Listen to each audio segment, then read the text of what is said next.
j'ai eu la chance de passer quelques jours dans la magnifique ville de Rome avec ma famille. Nous l'avons photographié sous toutes les coutures et nous avons partagé nos clichés dans un groupe familial WhatsApp. Mais ensuite, on se retrouve avec des centaines de photos, avec des noms de fichiers qui sont parfois incompréhensibles. Vous voyez là, toutes nos photos s'appellent WhatsApp quelque chose. Et donc, si on veut les ranger, les trier, les classer, on n'a pas d'autre solution que de les ouvrir une à une, d'essayer de se souvenir tant bien que mal de quoi il s'agit. Parfois, les clichés se ressemblent ou on a pu oublier. Donc, c'est un peu compliqué. Alors, ce que j'ai fait, c'est que j'ai utilisé Claude Code pour lui demander de renommer toutes ces images en les analysant et en remplaçant les noms WhatsApp qui ne veulent rien dire par des mots descriptifs. Alors, je vais vous montrer étape par étape comment j'ai fait. Vous voyez actuellement mon application Claude. Dans cette application, vous avez trois onglets.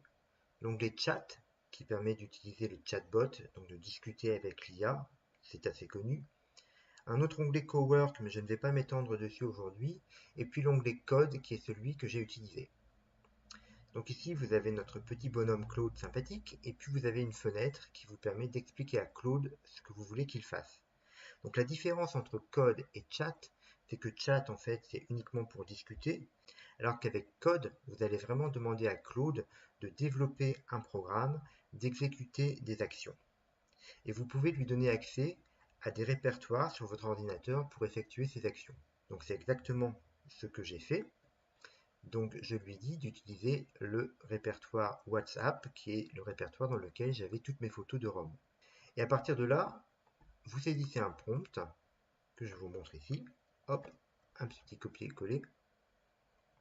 Pour expliquer à Claude ce que vous souhaitez qu'il fasse sur tous les fichiers qui sont dans WhatsApp et uniquement dans ceux-là. Donc vous êtes en sécurité. Vous savez que Claude ne va pas pouvoir faire de bêtises dans d'autres dossiers de votre ordinateur.